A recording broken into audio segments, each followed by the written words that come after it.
Welcome to After Alexander, Episode 22, The King is Dead.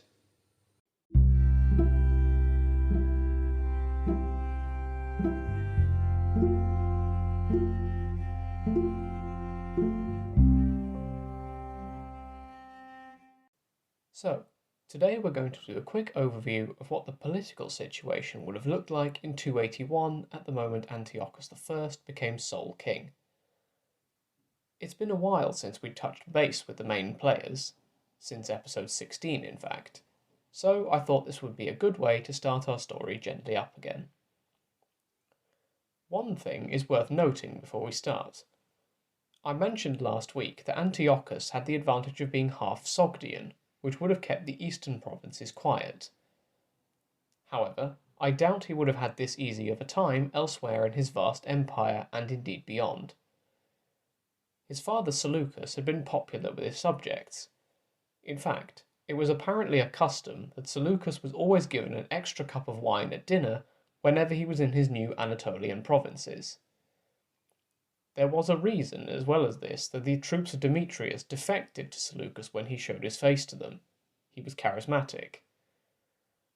As we saw in our review of his life in episode 16, Seleucus I had been popular, militarily talented, and opportunistic like there was no tomorrow. It's easy to imagine that, compared to that towering legacy, Antiochus would seem like a relative nobody to some within his empire, especially given the fact that the death of a ruler was historically an opportunity for detractors to gnaw away at whatever they'd gained. Anyway, let's start in the West and in Europe. As we know, the very western coast is under the control of Epirus and King Pyrrhus. Until comparatively recently in our story, there would then have been a border in the east of Epirus running between the Antigonid possessions in Greece and Macedon proper, before you hopped over into Lysimachus's territories in Thrace and Anatolia. However, in the wake of the second collapse of Antigonid fortunes with the death of Demetrius, Lysimachus and Epirus had largely dominated the old Antigonid heartland, with Lysimachus and Pyrrhus essentially having succeeded Demetrius Poliorcetes as kings of Macedon. I suppose the flip side to this is, if we head into the Eastern Balkans in 281, Lysimachus's domains have now themselves ended up in a bit of a crisis of their own design, given the murder of Agathocles. Added to that, the claims of Agathocles' children had been largely ignored in the free-for-all that ensued when Seleucus invaded, and, at least until his death, Seleucus I had basically seen the region as his. As we'll see when we send Antiochus off west again, the realm that Lysimachus had once controlled is not long for this world. However, that doesn't necessarily mean that it's going to quietly slip into Seleucid hands. Seleucus I had died before really being able to consolidate his hold on Thrace. However, it seems likely that, had he secured both Thrace and Macedon, he would probably have tried to invade Greece almost immediately after.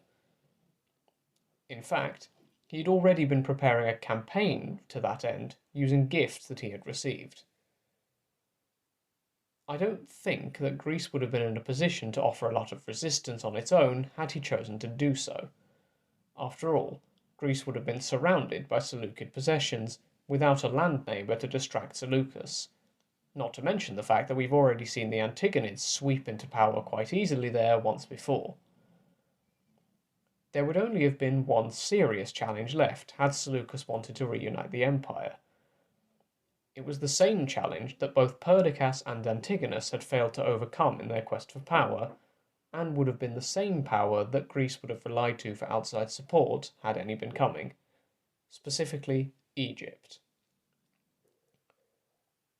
Egypt's story is largely unchanged from when we last touched base.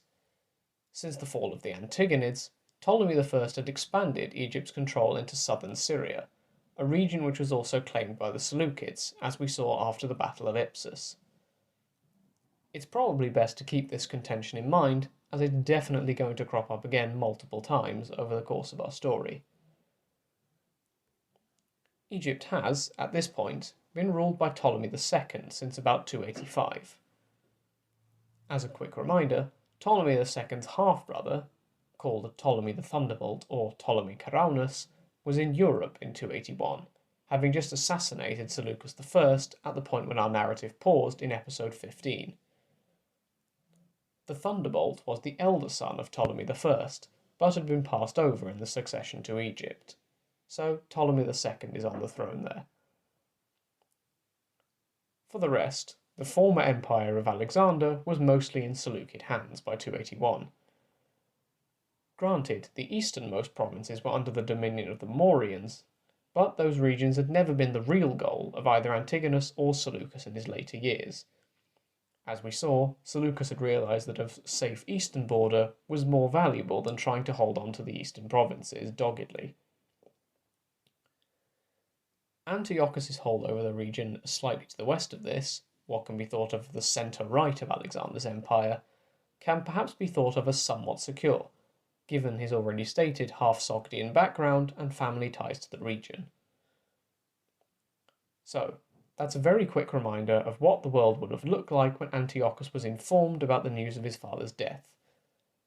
Next time, we will finally start the main narrative up again from the moment Seleucus died in 281 BCE.